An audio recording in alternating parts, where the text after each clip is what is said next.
Hi, this is Shomodeep Ghosh here. So, yesterday I have given you a topics regarding single phase full wave control converter using DC motor drive, or you can say the DC motor drive. It is fed by a single phase full wave converter. So today I am giving you a basic of our topics like of semiconductor. So first of all, I am telling you this: if you like my video, please subscribe it so that if I am uploading for the next video, you can see over there itself. So my topic is semiconductor. So first of all, semiconductor, that is the property lies between metal and insulator, right? So what we know about metal, so where the current can flow easily, like gold, platinum, copper, right? In case of insulator, this is for bakelite, wood. Bakelite means it is a polymer which is used to manufacture the switches, right? Woods are there, right? Rubbers, these are the insulator. Why these are the insulator? Because the energy gap between the valence band and the conduction band is more high, and it is denoted as electron volt. Like in case of a diamond, it is an insulator where the energy gap is 6 electron volt. So now the topic semiconductor.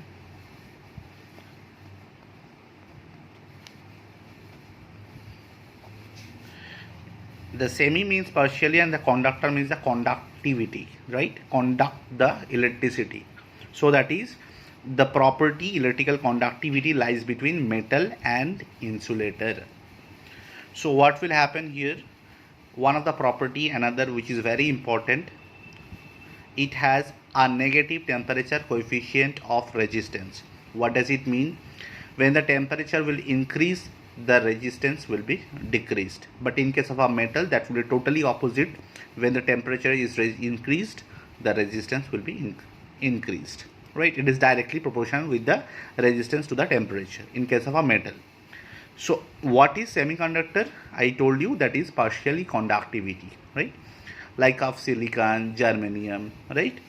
So basically semiconductor, it is of two types. One is intrinsic semiconductor, another is extrinsic semiconductor.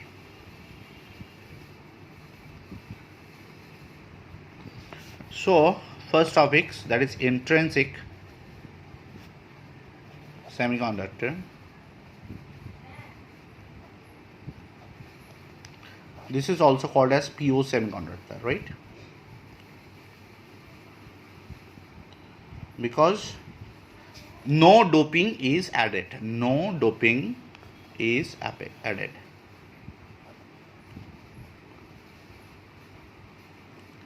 What is doping? Doping means process of adding impurity in the crystal, right? So I have taken a germanium crystal.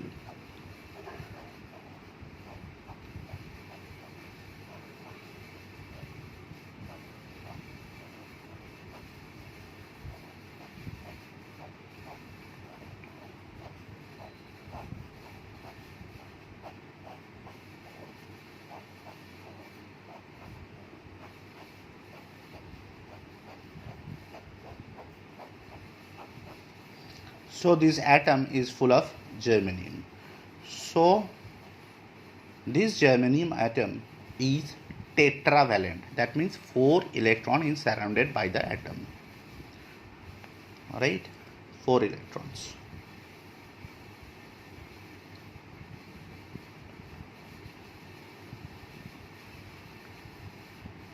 Right? So this 4 electron is surrounded by the atom. This germanium atom makes a covalent bond with the neighboring germanium of atom.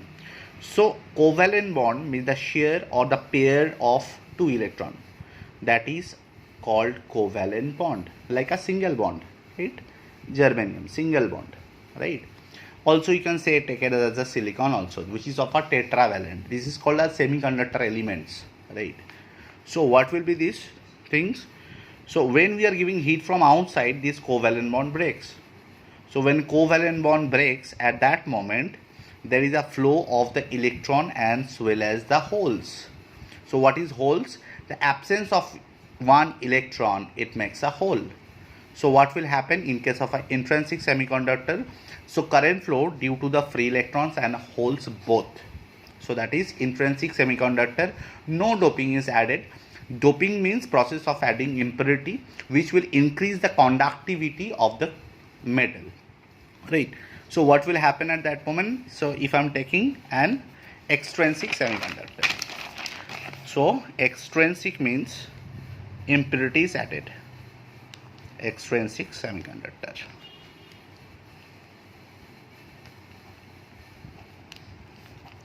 So here suppose it is of two type. First p type, another is n type. So p means positive type, n means the negative type. So what will happen? So here we add a indium. Suppose an indium atom is doped inside the semiconductor crystal of the germanium atoms. So this crystal is made of germanium atom and we doped a indium atom which is of trivalent. So I am discussing about the p type semiconductor. So what is happening over here? Here, like say,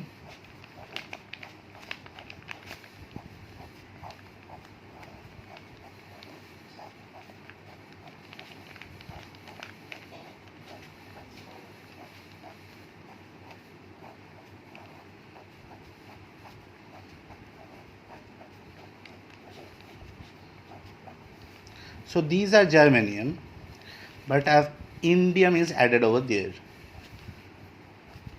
So what will happen here? See, so indium is trivalent, right? 1, 2, 3. An absence of one electron makes a hole which is of a positive charge. So here it is 1, 2, 3, 4, right? So germanium is tetravalent, that means 4 electron is surrounded by the atom, and in case of indium, that is trivalent, 3 electron is surrounded by the atom.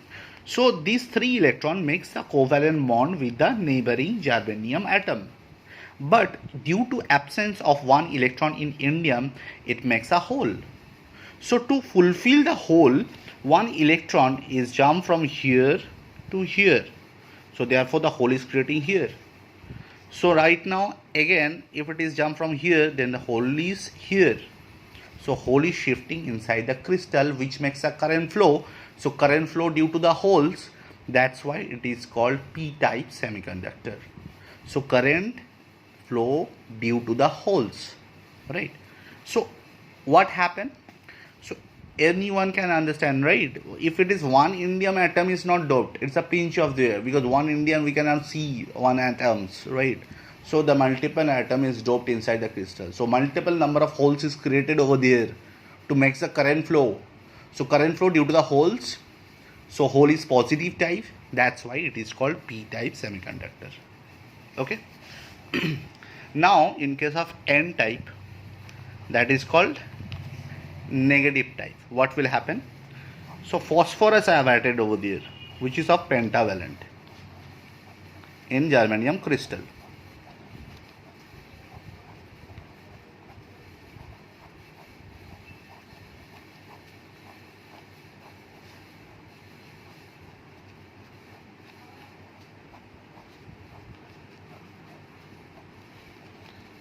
Pentavalent maybe some any of the element, right? So we know that is p equals to indium, that is trivalent, p is the 15, right? So 2k equals to 2, l equals to 8, and m equals to 5. So pentavalent, 5 electrons. So germanium is tetravalent. Similarly, I can put it over here as of a germanium atom,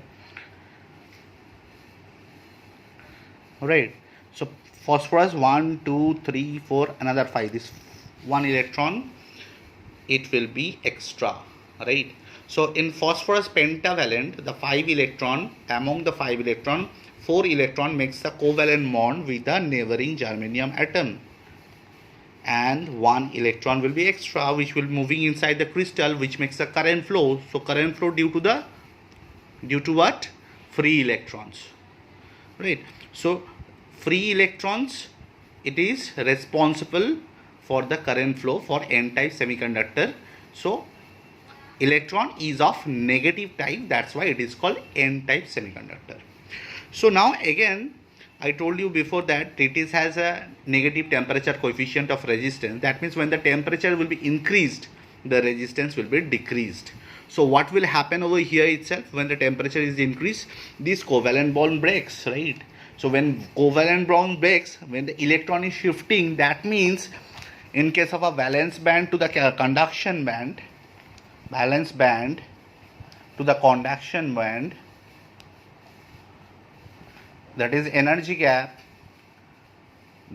this electron will move here, and that is the Fermi level, right? So when it crosses the energy, when the electron absorbs energy, it will cross the Fermi level and it will go to the conduction band, right? So that is the semiconductor in a briefly concept over there, what is the p-type and n-type.